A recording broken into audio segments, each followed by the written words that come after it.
Hi, I'm Alex with Storyline Travel. At Storyline Travel, we're family travel specialists, helping families create memorable experiences through travel. This video, we're going to talk about Carnival's debarkation process.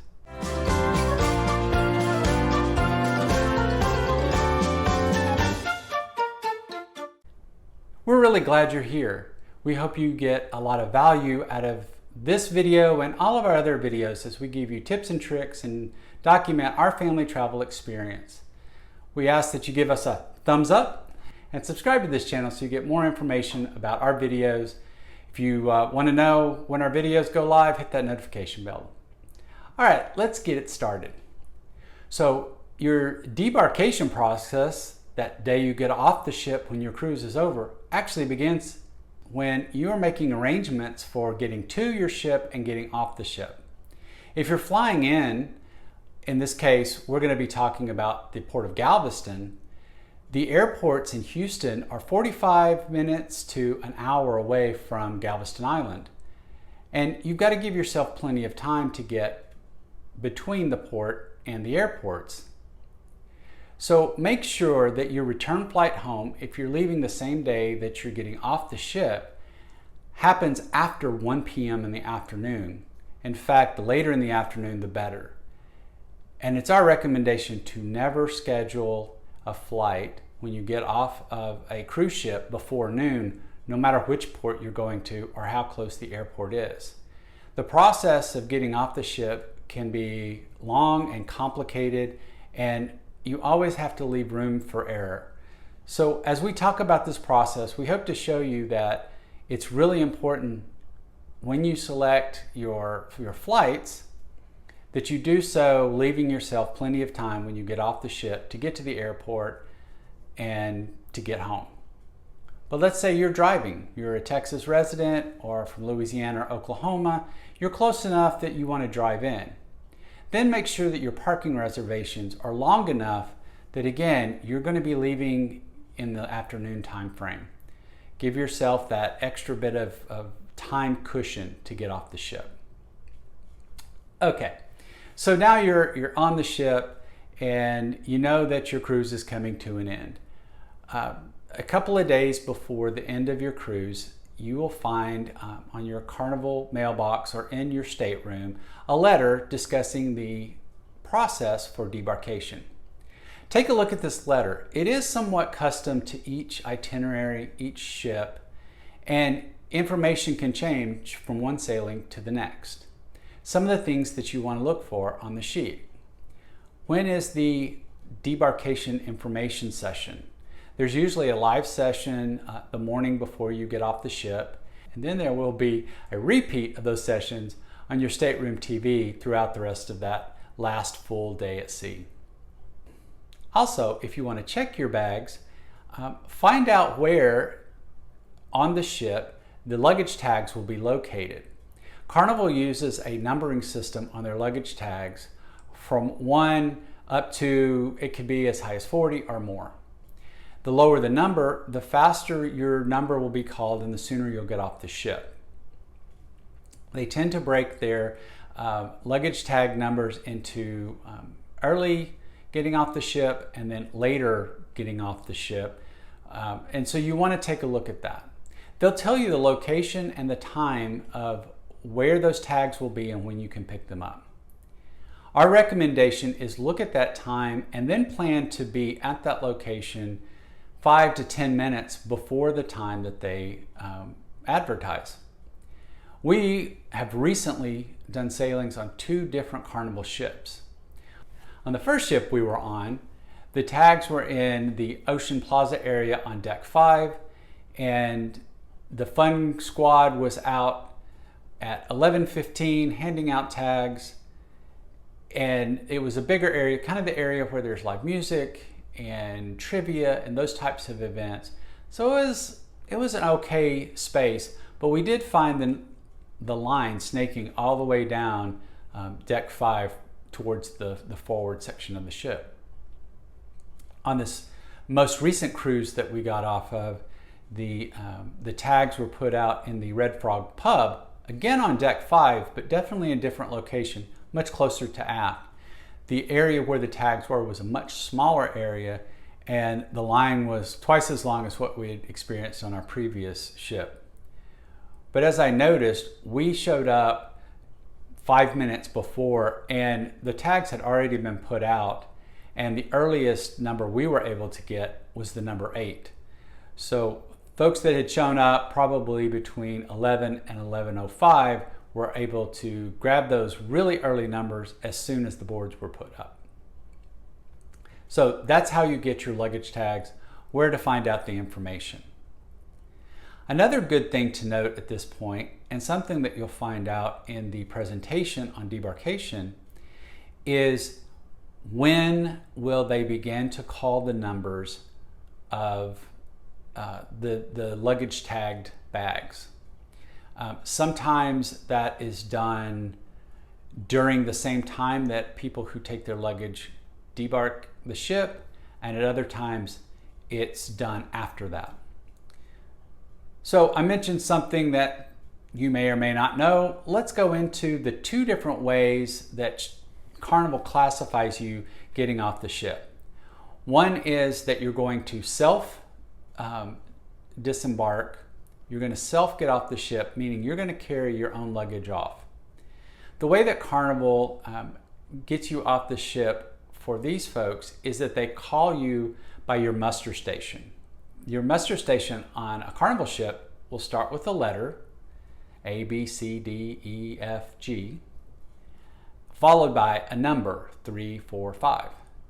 So the first group that gets called when it's time to get off the ship is A3. If you have your own luggage, look at your sign and sail card and see what your muster station is. On our first Carnival sailing, it was F3, and on our last sailing it was E4. So you want to check and see where you are on the muster station, and if you have an A, B, or C and you're really anxious to get off the ship, then it might be a good idea to hang on to your luggage. Don't mess with the luggage tags that Carnival gives you, and you can carry your own bags off. But if you have a lot of luggage, you don't want to deal with your luggage, or maybe you have mobility issues and having your luggage is very difficult, that's when you want to get those luggage tags that Carnival gives you that are numbered. The way that debarkation works when Carnival's going to handle your luggage is the evening before you get off the ship, you need to have your packed suitcases outside of your stateroom with those luggage tags on there. Typically, it's between 9 and 11 p.m. the night before you get back to your home port.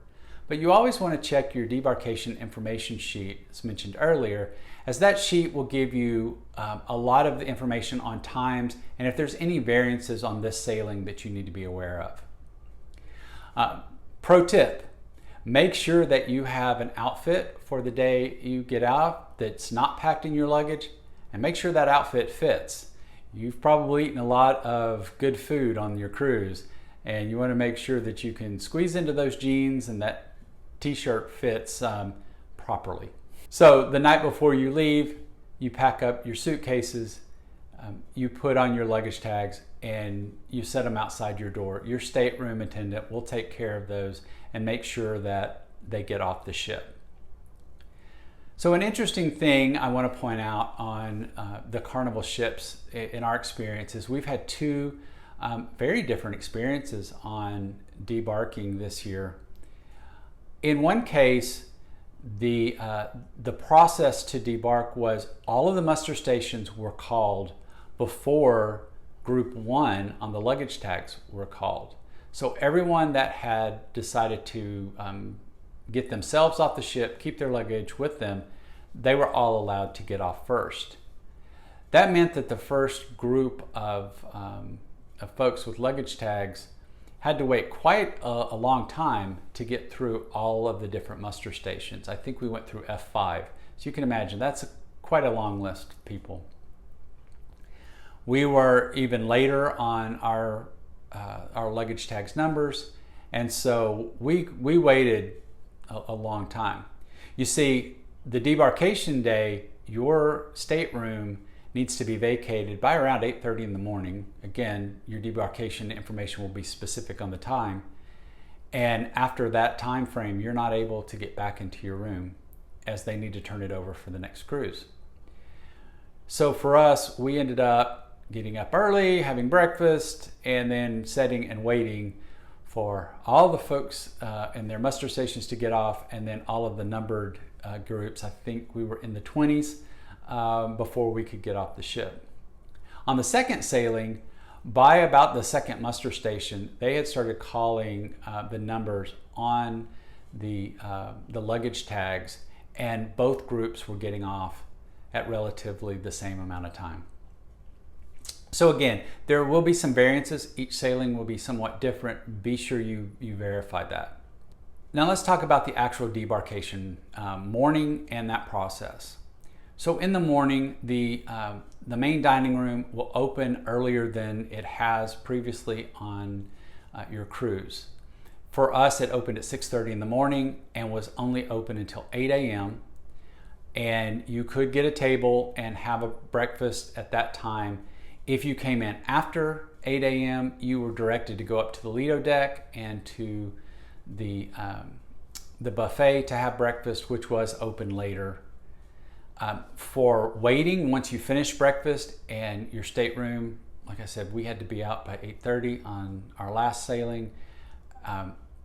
You could wait on deck 5, around midship, around the Ocean Plaza area for us, or up on the Lido decks and the top decks until either your muster station or your luggage tag number was called.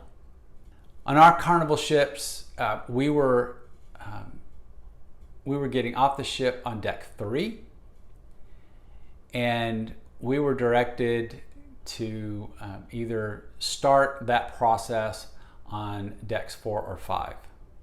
What we found when we actually went down to the process when our time was come, that decks 4 and 5 were unbelievably crowded.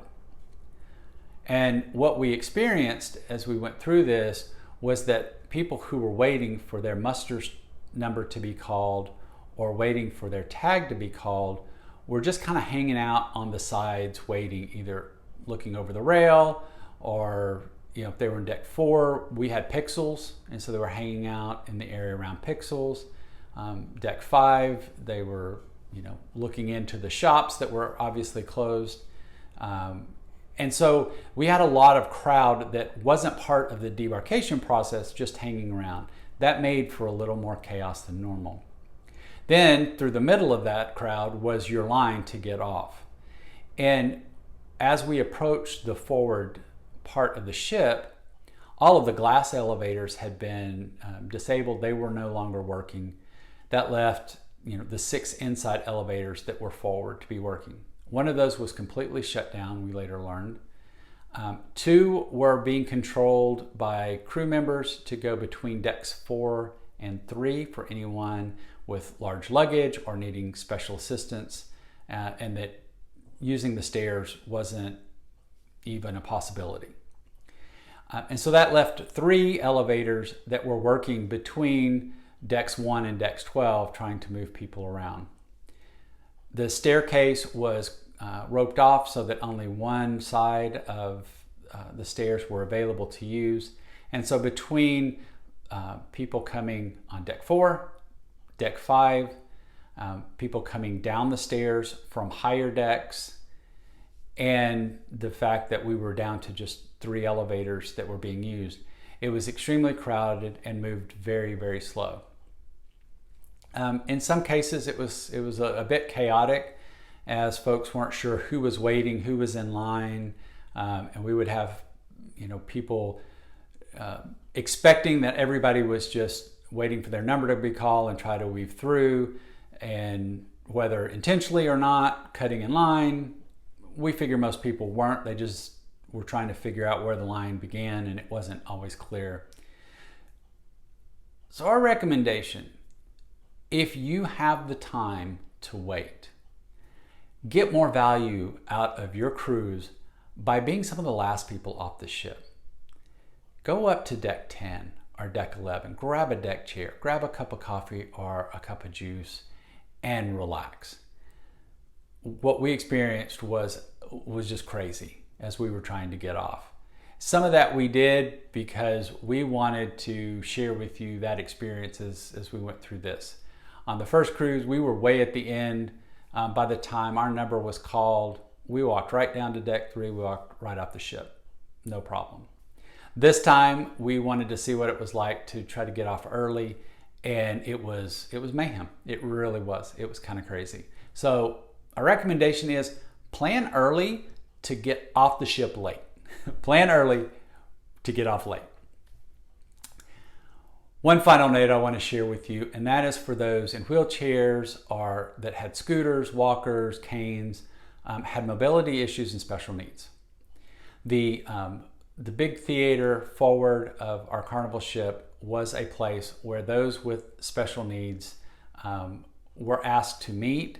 The time was about 15 minutes before the whole debarkation process was started. So on our last ship, for example, 7:45 was the meet time, when 8 o'clock was when we were expected to dock in Galveston.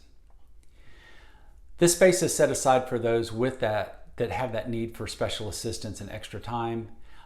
You're asked to only have one member of your party with you, so 2 people together. If you do have any mobility issues, the wheelchair, scooter, because of the crowding and the way that the elevators work, definitely take advantage of this time and get there early. Get into the theater, even if you have a late muster station or you have a luggage tag that's later.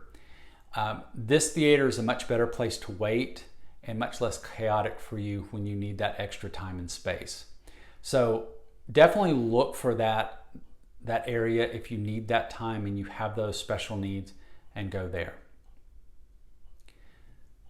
So that was our experience getting off of our Carnival ships. Let me know what you think. Are you the type of person that you want to hang on to that luggage and you'll just take care of it yourself? Or do you like it when the ship stewards take care of the luggage and you'll get that luggage tag and let somebody else deal with it? Have you ever experienced the chaos of getting off? And tell us, what were your thoughts getting off the ship? And at Storyline Travel, we believe every adventure is a story waiting to be told.